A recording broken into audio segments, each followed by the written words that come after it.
Welcome back. So let's get into this now. So the African National Congress and the Democratic Alliance are at odds over policies and implementation of bills signed into law by President Cyril Ramaphosa. Ministers from the DA are expected to implement some of these pieces of legislation, the Bela Act as well as the Expropriation Bill. This has sparked debate about whether cracks are starting to show in the governing coalition. To get a response to that, we are joined by Cosatu's Matthew Parks to give us their perspective. Matthew, a good evening to you. Thank you so much for joining us. The opinion pieces, as you can imagine, really are flowing. You know, you've got one that was published by Carol Payton, for instance, where, she talks about a GNU that is on the verge of collapse as a result of the president signing the land expropriation bill. Just respond to that, right? As an alliance member, do you see that being a probability? Well, look, anything is possible in politics, especially when you do have a fluid political situation where no party won a 51% majority. So parties have got to adjust and find each other. The Democratic Alliance and other members of the GNU who are from the opposition ranks, who have always been in opposition ranks, they do need to adjust. I think the president did say that it may take them some time, etc. But I think for us as Cosatu was critical is that one, we have a stable government. Two, it must pursue the transformation agenda. That can't be compromised on, irrespective of which parties might join the ANC in government. And that it must be biased towards the working class communities. It must make sure that it invests in communities which are poor, which are disadvantaged. It focuses on addressing the legacies of the past, the inequalities of today, whether it's the Basic Education Laws Amendment Act, whether it's national health insurance and universal health care, or as public employment programs, or as workers' rights. Government led by the ANC must focus on that.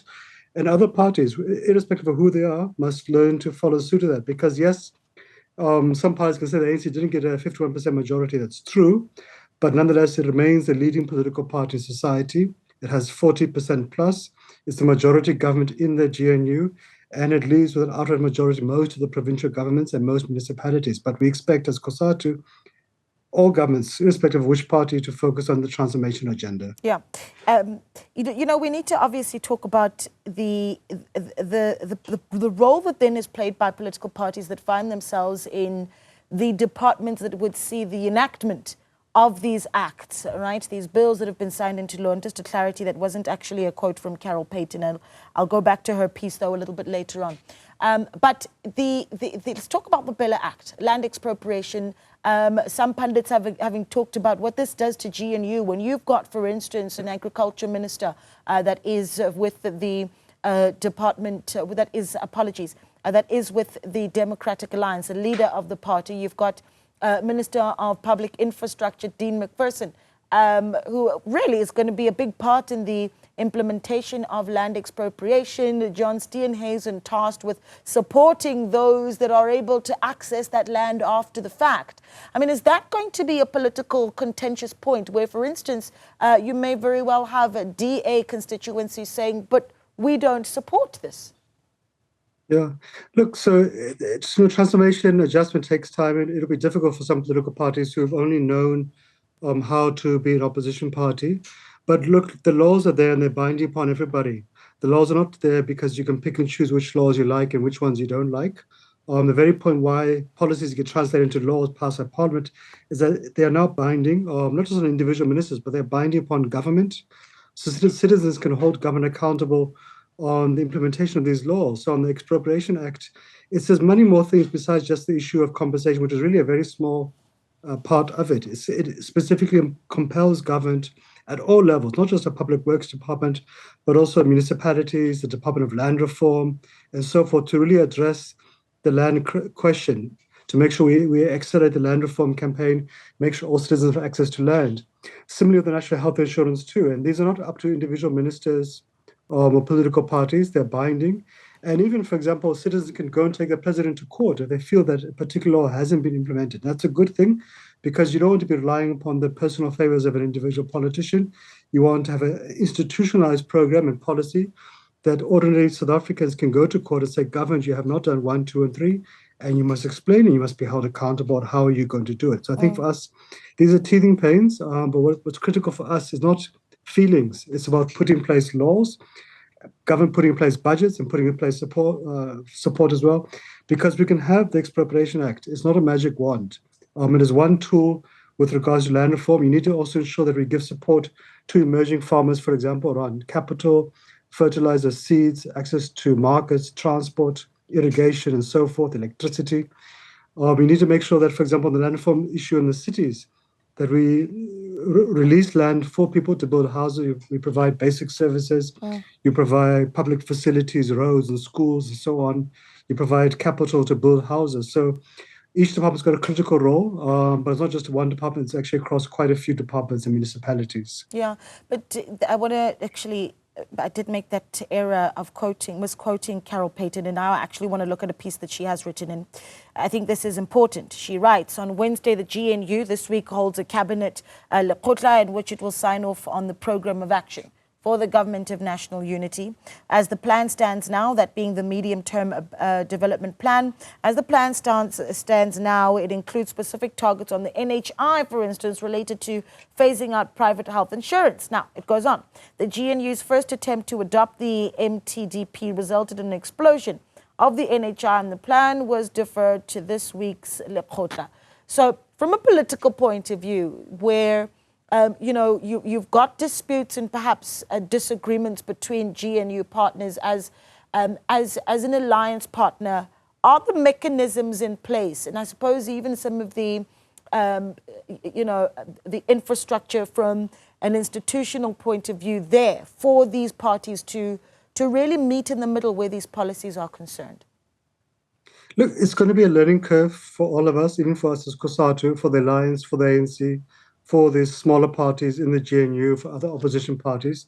I think it is going to be a week-by-week, month-by-month management process too, because you've got very different political parties. In the GNU, you've got parties on the right, like the FF+, the DA. You've got parties on the left, like the PAC, the ANC, and so forth.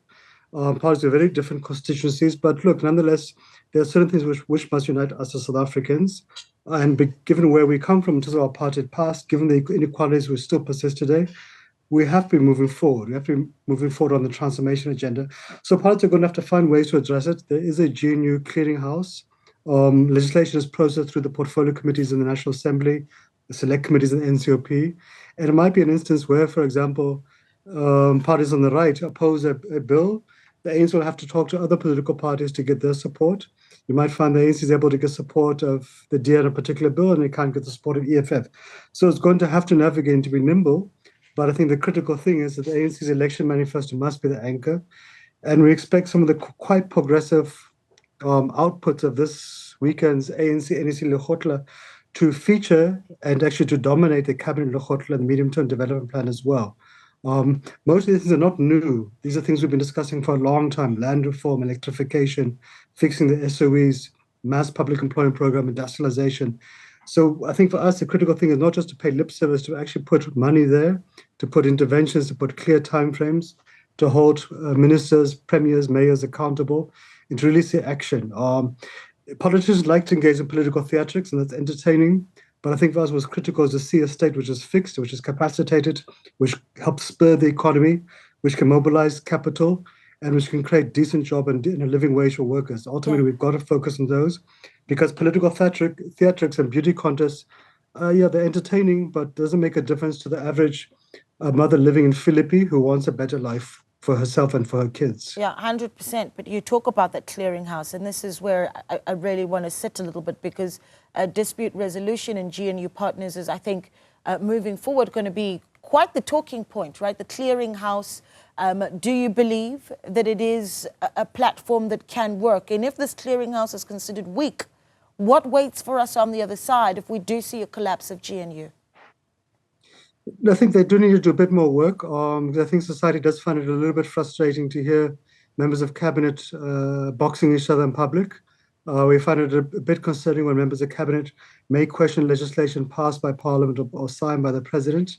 But nonetheless, I think really what all members of the public, irrespective of which party they vote for, want to see is government working and want to see government improving, growing the economy, improving their lives. And so the politicians in cabinet need to find ways to work together. And also, look, to be honest, the ANC also needs to engage with other parties in parliament too, to make sure that we can have progress. I think what does give us some comfort is that the ANC has quite strategically managed to put in place two majorities in cabinet. One with the Democratic Alliance on the right, which we may not agree with ideologically as Cosatu for obvious reasons to be polite, but also the smaller parties too, be it the IFP, the UDM, and quite a few other parties like the PAC and so forth. But it is going to be a difficult process, and this is the consequence of not winning a majority. And this is why we also are keen to see the ANC intensify its own renewal campaign. So when it comes to the next elections, it can once again have a stable majority government, because I think we've seen the experience in Nelson Mandela Bay and Joburg, Tshwane. Coalitions often are quite a significant problem. They actually hinder development. But nonetheless, we've got to deal with today's crisis, and government's got to find a way to work efficiently. Yeah, you know, you mentioned some of the smaller parties, and I immediately think about whether or not everyone's voices are being heard. With the signing of the Land Expropriation Bill, there was the call by the Democratic Alliance to say the president, you know, asking for the ANC and the president certainly not to make unilateral decisions. But one wonders if the DA says that they're not being heard, where that leaves parties like the Inkatha Freedom Party, of course, that is, you know, inside of the Government of National Unity, and certainly what you think their role really should be. The parties outside of the GNU having spoken out, but the EFF, I suppose, having a little bit of a louder voice than what the IFP, for instance, would do. Do their voices matter? And as we did in the run-up to the elections, and certainly in the run-up to the formation of this Government of National Unity, are alliance partners being listened to? Look, to be honest, I think it's a learning process for everybody. This is uncharted territory for South Africa, for all parties. So it's inevitable there are going to be bumps in the road.